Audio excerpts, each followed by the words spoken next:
This might be the webtoon that hurt me the most. We all love an isekai or a regression comic with romance and a revenge arc. This is who we are and what we enjoy. Okay? Predictably, we are usually forced to read pure garbage, but every now and then, you find something different. A story that actually feels like it knows what it's doing, one with real themes, character development. That's what I'm the Queen in This Life was. And not just to me. When the comic first came out, the internet was in love with it. Glowing reviews everywhere. Expectations were at an all-time high. It dragged up over 100 million reads from this hype. A giant success by all possible metrics. And also, one of the biggest disappointments in all my time reading webcomics. So, I did what any sane person would do. I sat down and I read all 193 chapters because I wanted to understand what the hell happened. How does a story with this much potential fall apart this hard? How do you go from being adored to being one of the most hated comics on Webtoon? Let's talk about it. On the surface, it's easy to see why this story blew up. The artwork is phenomenal, truly some of the best that I've ever seen. The dialogue is sharp and better written than most webcomics. My brain is so rotted by poor translations that this was a breath of fresh air. But that is not why it worked. The real reason the story took off was the promises it made to its readers. Promises that were built into its earliest chapters. The story begins with the shatter of a cup, with blood and the body of a prince named Alfonso who has been poisoned. He has been murdered by our protagonist, Ariadne de Mer. This beautiful woman is now a traitor to her country. Yeah, she has killed the crown prince, and many more people have died because of her. She doesn't care, though, because Ari did all of this for a man she loved. Look, if you want to be a gratuitous murderer and take over the world, I would much rather you did it for yourself. Instead, she did it for this guy, and she hopes that now he will love her more. This is Cesar de Como, Crown Prince Alfonso's illegitimate half-brother and Ari's fiancé. Thanks to Ari, he finally has what he's wanted all his life. The throne. He's the king now. So how does he reward her? With marriage, perhaps? With a place beside him as his queen? No, he leads her on for like a decade, never marries her, verbally abuses her, sexually assaults her, and throws her into prison. A perfect gentleman. And while Ari is in prison, like rotting in there, she finds out that Cesar has decided to marry her sister instead. Ari's half-sister Isabella is a beautiful blonde woman, so naturally, she is pure evil. This is so common in this genre, it didn't even faze me. However, she doesn't seem stupid. Isabella is actually portrayed as cunning and calculative in this first scene, which was refreshing for the genre. She's clearly good at navigating high society. I mean, she managed to get engaged to the prince, and now that he died, she seamlessly gets engaged to the new king. She even makes fun of Ari's blind devotion to Cesar and calls her foolish for doing all this for a man who can't be trusted. And honestly, she clocked her. In a hyper-patriarchal society like this, the smartest thing a woman can do is protect her own value, to look out for herself. With this scene, the story makes its first promise, that its female villain is evil but not stupid. We are so used to completely brain-dead female villains that people were excited about this. They were excited to see that Ari needed to improve on some things, even though she is the female lead, and that these two will continue to battle one another.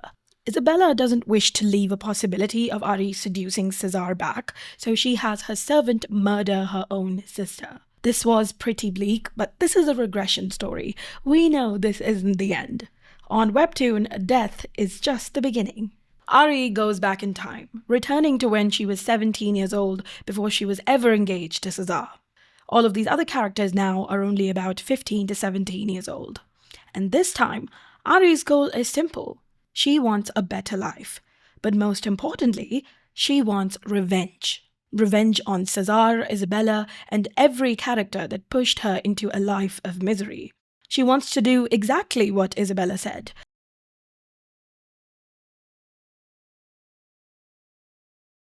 outplay everyone.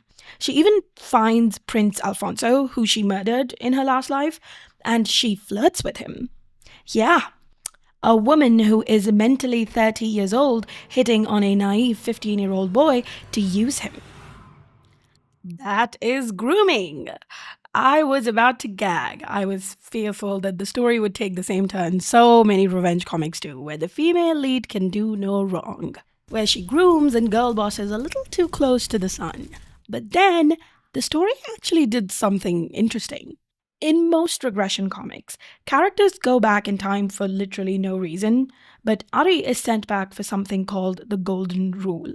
She is sent back with a purpose: to atone for the bad deeds she did, to be judged again by the good and bad she does in her new life. In fact, she tries to commit her first bad deed and she is physically punished for it. The story says Ari isn't meant to chase revenge. She actually has to be a good person. This is the second grand promise made by the story, that it will flip the usual revenge trope on its head and demand that its female lead improves herself. That Ari will look past her own betrayal and victimization and see how deeply flawed she was in her past life. As you can see from my first ever video, I'm a big fan of that type of storyline. The most pivotal promise the story made, however, was that its romance will deliver. Time and again in these revenge stories, the female lead wants vengeance or a divorce from a man that abused her, but she always ends up forgiving him and going back to him. It really sucks to read, and it has destroyed so many stories in the genre, but it felt different with Ariadne. She truly fell for Alfonso and not Cesar. Yes, she reached out to manipulate Alfonso at first, but he really does win her over. And when Cesar chases after her, trying to charm her, Ari firmly tells him to piss off. The story promised to be good in every way. It engaged deeply with its themes of morality, of sin and redemption, what it meant to be a good person, what it takes to become one. It all felt so intentional, like it knew what it wanted to say. This is why people were so psyched about this comic, why they thought this would be the best in the genre. These promises are what brought our hopes up.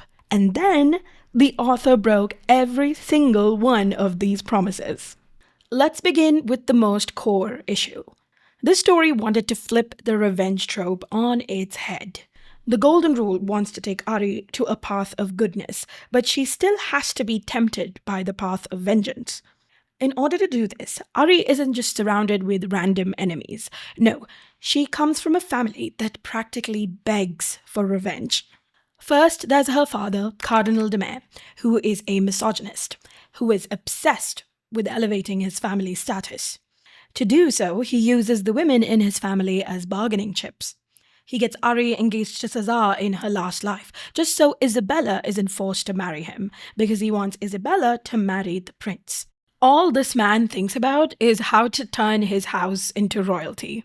Then there's Ari's stepmother, Lucrezia, who completely despises her because she was born from another woman. Her sister Isabella, who constantly tries to outdo and undermine her. Even the youngest child of the family, Arabella, is taught to hate Ari. All of this makes Ari crave vengeance desperately. She wants to tear this family to shreds. But two things stop her. The first is the Golden Rule.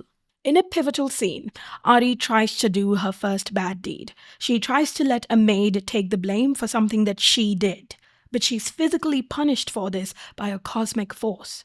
She is told very clearly, this time she's supposed to live differently. When you lament and resent your own betrayal, how is it that you see fit to betray others and profit from their suffering? Ari cannot pursue revenge at any cost. She must atone for her sins. The second and most important one is her youngest sister, Arabella. Arabella is the only genuinely good person in this entire family. She has been abused, neglected, and overshadowed by Isabella her entire life. Her parents literally don't give a shit about her. In the beginning, she clings onto hating Ari because it gives her someone to stand above. Her character is actually done really well. In her last life, Ari wasn't really involved with Arabella. In fact, Arabella dies from a spread of the plague. In this life, however, Ari shows her the love and support she desperately needs. Ari makes her see the truth that her family doesn't care about her, that she needs to stand up for herself, to follow her passions and chase her dreams. One of Ari's purest goals is to keep Arabella alive this time. Goodness may be imposed upon Ari as a duty by the Golden Rule, but Arabella is what draws it out of her. She is the only positive force in this story and the key to keeping Ari on the right path. So naturally, the author kills her off. She gets into an argument with Isabella and gets pushed down the stairs. Isabella, of course, does not give a fuck, and so this poor child ends up dying. After all the build-up and growth we had with this character, it all comes to nothing. She just dies. In fact, her funeral is used as a moment for Ari and Alfonso to have their first kiss. I'm not joking. Look at them. She's still wearing her funeral dress while making out with this guy. The death of this child is used as nothing more than a romantic milestone. If you look up the story on Reddit right now and ask people when they decided to stop reading, about 90% of them will say it's here. And honestly, they were right to do so, because this is the point at which I realized something is dreadfully wrong with the way the story is playing out. There was no reason to kill this character. She had a tremendous arc ahead of her, and everyone was looking forward to it. She died just for some drama and a first kiss. But maybe I'm being too harsh. Maybe her death did serve a purpose. Let's see. Her death could destroy Ari's urge to be a good person and put her back on the path to revenge. The Golden Rule be damned. She will choose to take punishment from the heavens in order to avenge her sister.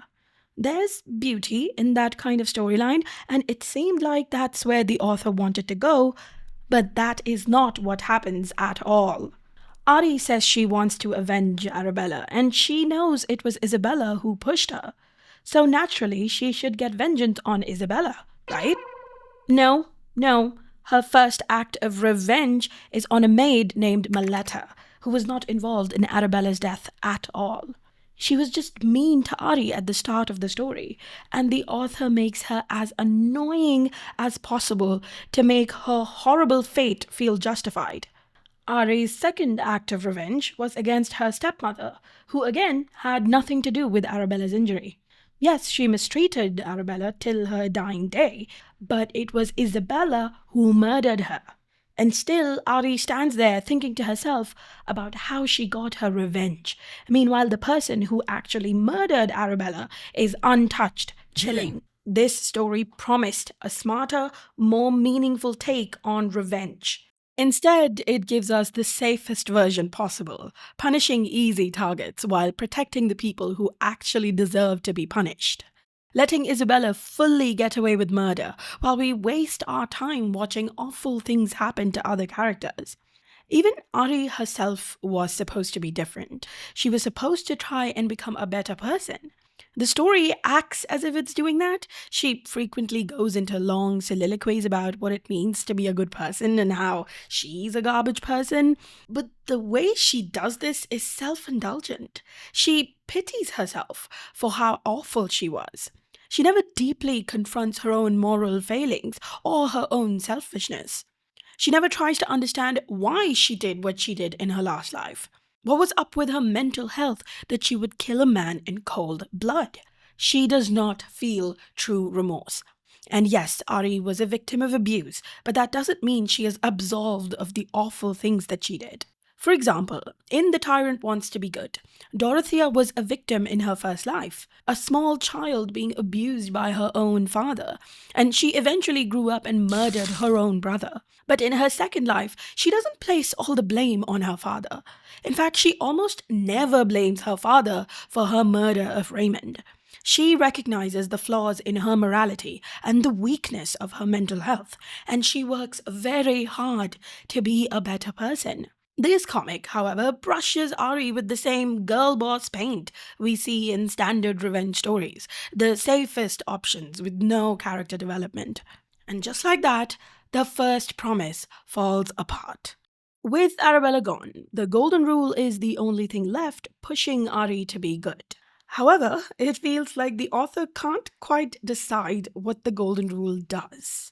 Its impact is confusing, ever changing, and never explained clearly.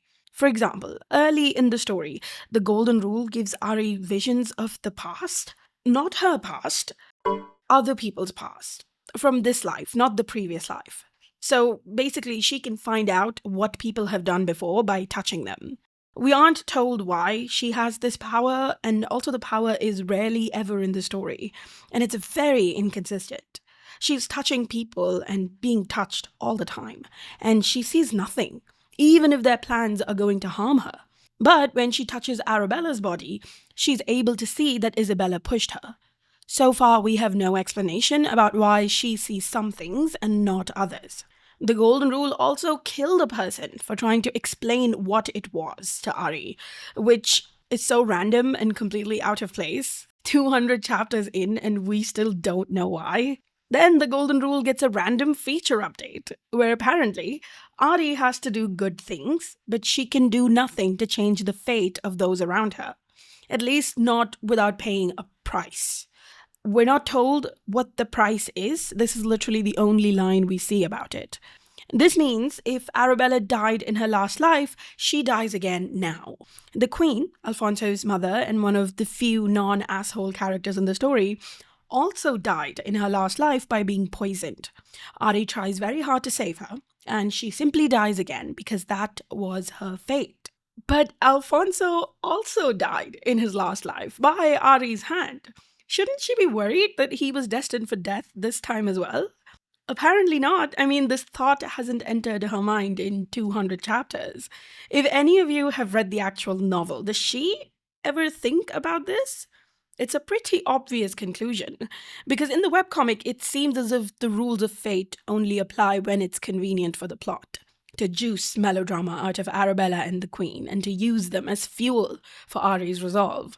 And so, the Golden Rule, one of the things that made the story interesting and different, that promised that the story would be better, was also a huge disappointment.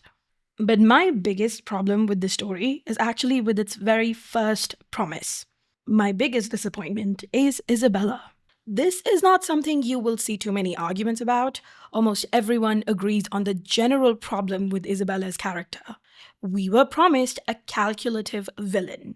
Evil, but competent. But after the regression, that version of Isabella is gone. Instead, she's rewritten into someone vain and impulsive, a naive dimwit.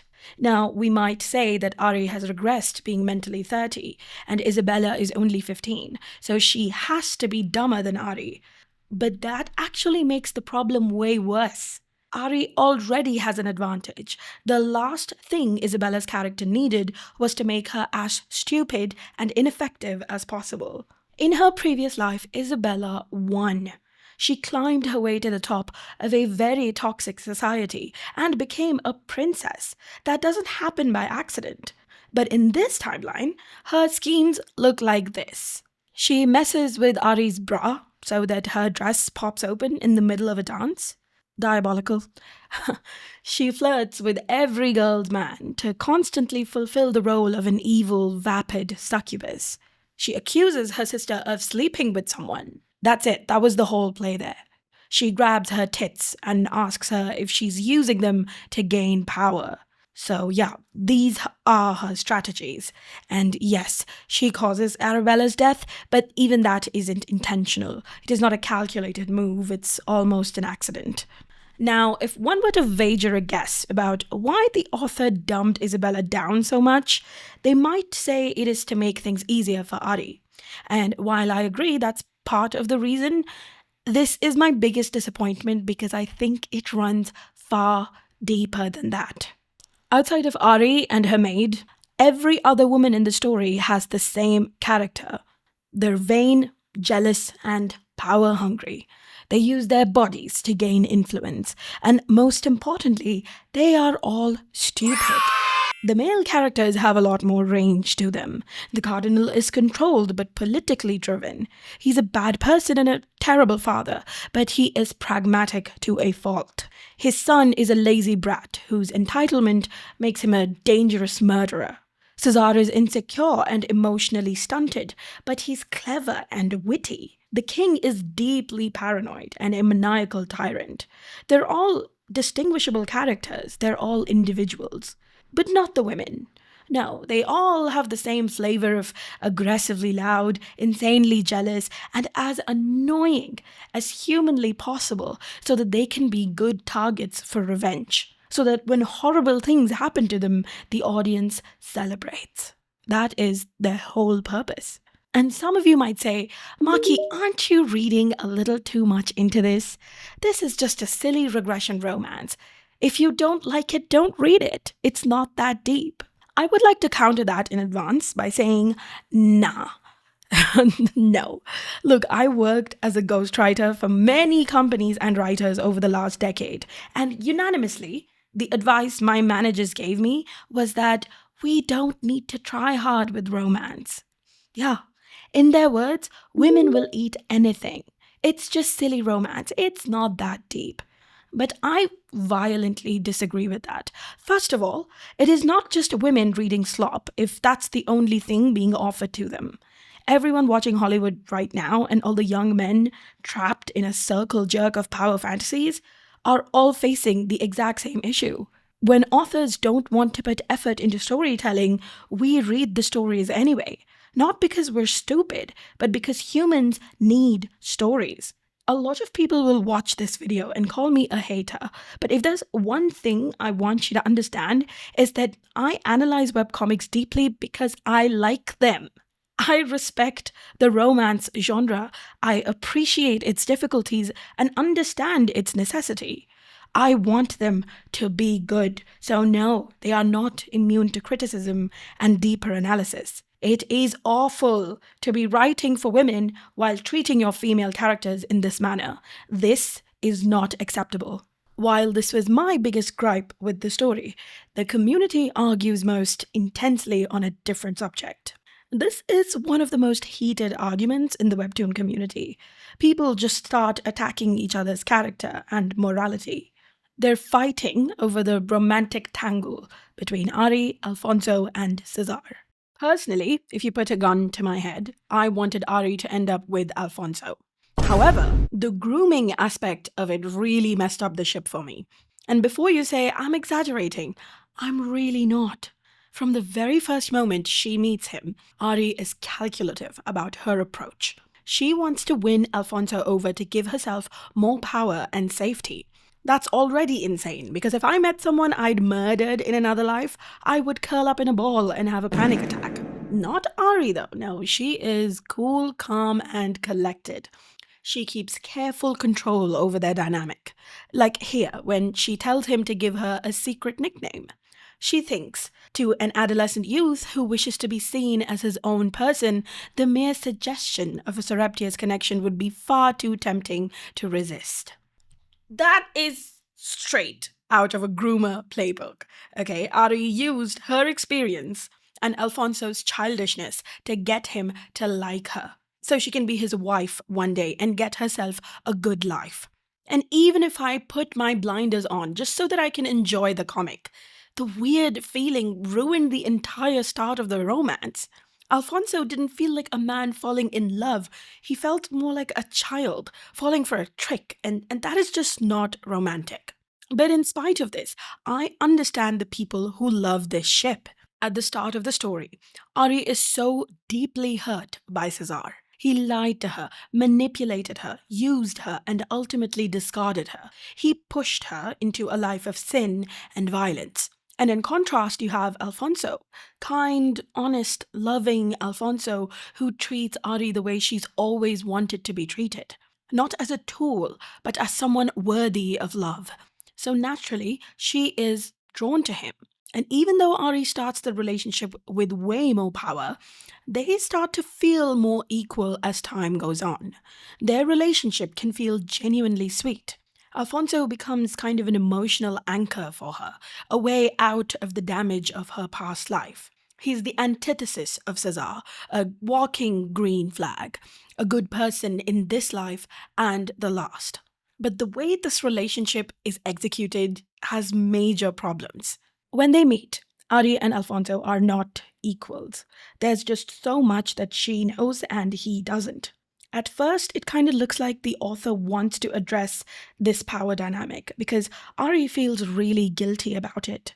She feels bad that she killed him in her last life and awful that she's using him in this life. And there was a good and obvious way to resolve this issue. All Ari had to do was just communicate with Alfonso, to actually tell him the truth and then deal with the fallout.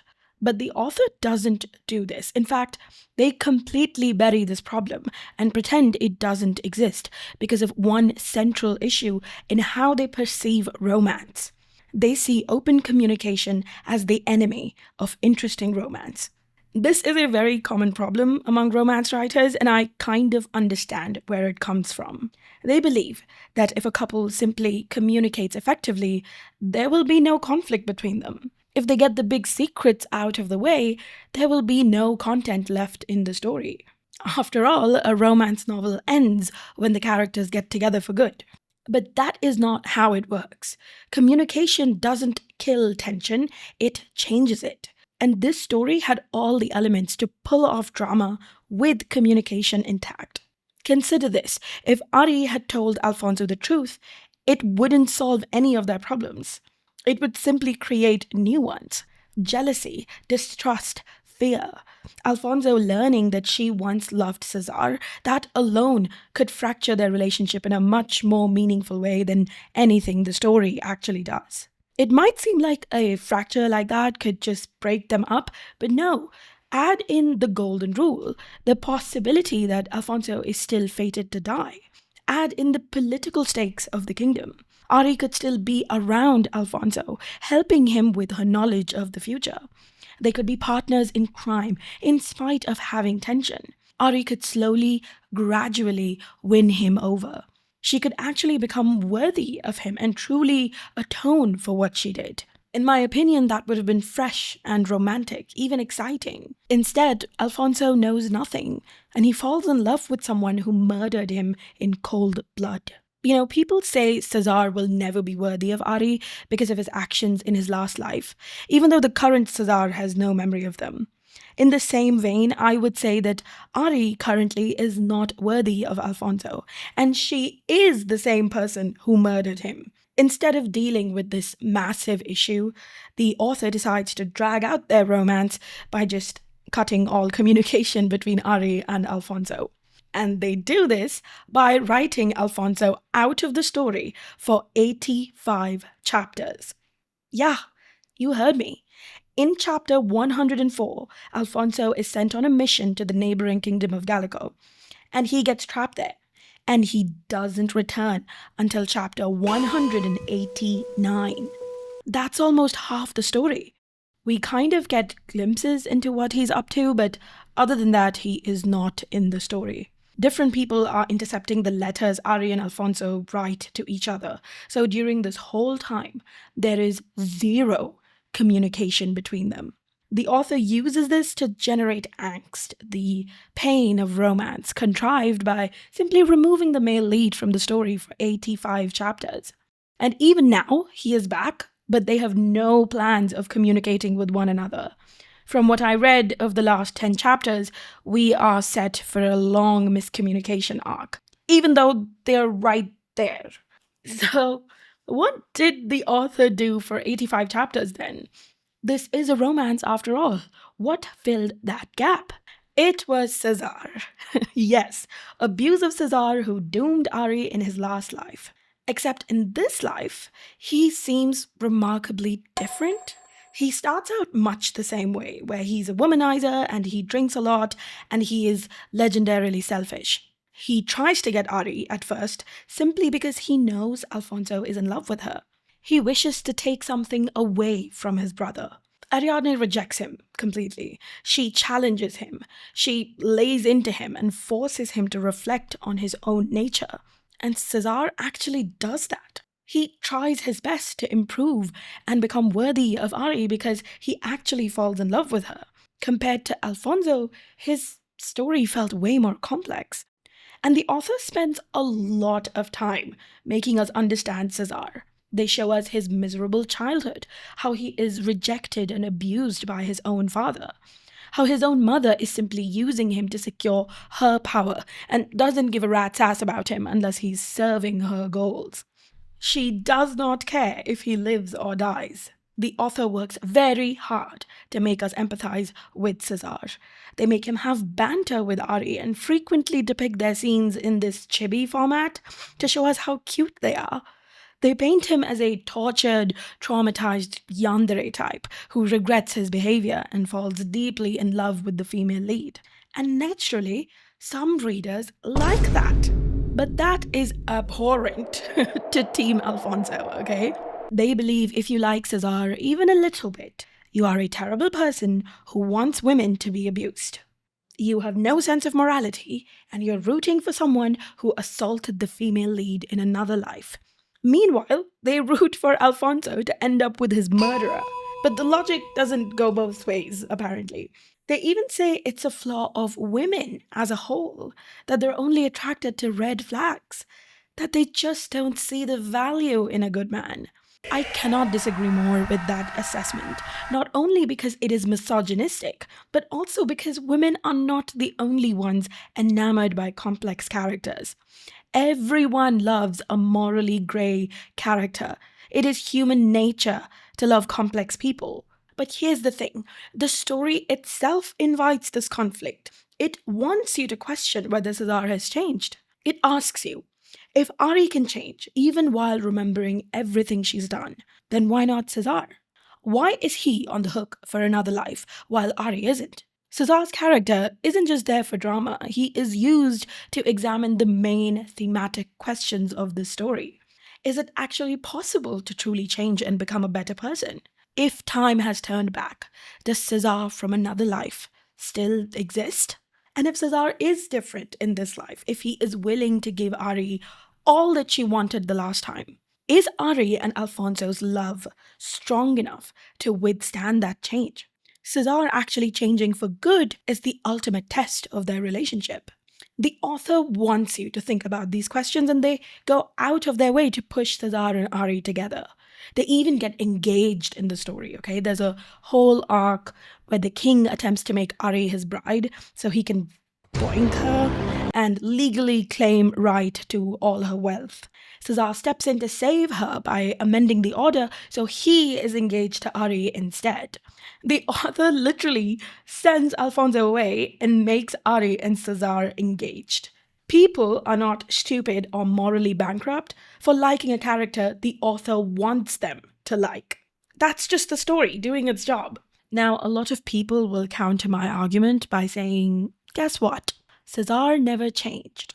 Because after 150 chapters of improving, growing, saving Ari on several occasions, and convincing her he was better, Cesar sleeps with Isabella. Once a cheater, always a cheater, right?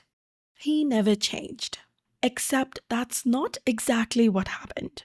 Cesar was extremely drunk when Isabella approaches him and gets on top of him while wearing a powerful aphrodisiac drug as perfume. To me, this is sexual assault. It shocks me that the people all up in arms about Ari's essay have nothing to say about the shady circumstances of this scene. The story clearly doesn't think this was assault either, and Cesar behaves like a man who cheated. He hides the incident from Ari, which makes him a full-on liar. Then Isabella corners him during a ball and tells him to kiss her or she will tell everyone he took her virtue, knowing full well that she drugged him into it. Again, coercion, assault. Cesar kisses her, and Isabella makes sure he is caught doing this, and everyone sees him, including Ari. I'm sorry. It's a very boring and contrived way to do the worst possible thing for this setup. But imagine how much better it would have been if Cesar did improve, if he really did get better, but Ari still chose Alfonso because that's how much she loves him. That's what I wanted. In her past life, what Ari craved most was for Cesar to truly love her. I wanted the author to dangle this previously unattainable prize before Ari, the final temptation, and I wanted her to choose Alfonso in spite of it. It would prove to Ari once and for all that she and other people can become better. And it would prove to the reader that Ari and Alfonso's relationship can withstand the hardest of trials. Instead, all we see is that Cesar is still a garbage person, so you can just ignore him. Yeah, the lesson is once a cheater, always a cheater, even if you are drugged and coerced into it. Riveting stuff. And with that, the final promise the story made was broken. Look, this story had massive potential, and I mean that. Okay, it had the foundation to ask really powerful questions about trauma, morality, and redemption, about how PTSD works, about what it means to be a good person. But the story always chooses the easy, tropey way of doing things. It makes these big promises and then fails to deliver on every single one of them. It's one thing to read a bad story, but it's a whole other thing to read a story that could have been great and watch it fall short in every aspect. It is painful, which is why this story went from being adored online to being one of the most reviled comics on Webtoon. This is why I consider this comic Webtoon's greatest disappointment. But hey, the art was still fantastic. Some of the best I've ever seen. So there's that. If you watched the video this far, thank you so much. All of your support has shocked and amazed me. I can't believe I get to make these videos and discuss comics with such a wholesome community. If you want to join our discussions, I'll leave the Discord link in the description. It's pretty chill. We discuss comics and do movie nights every now and then. So come on and stop by. All right. I'll see you next time. Bye bye.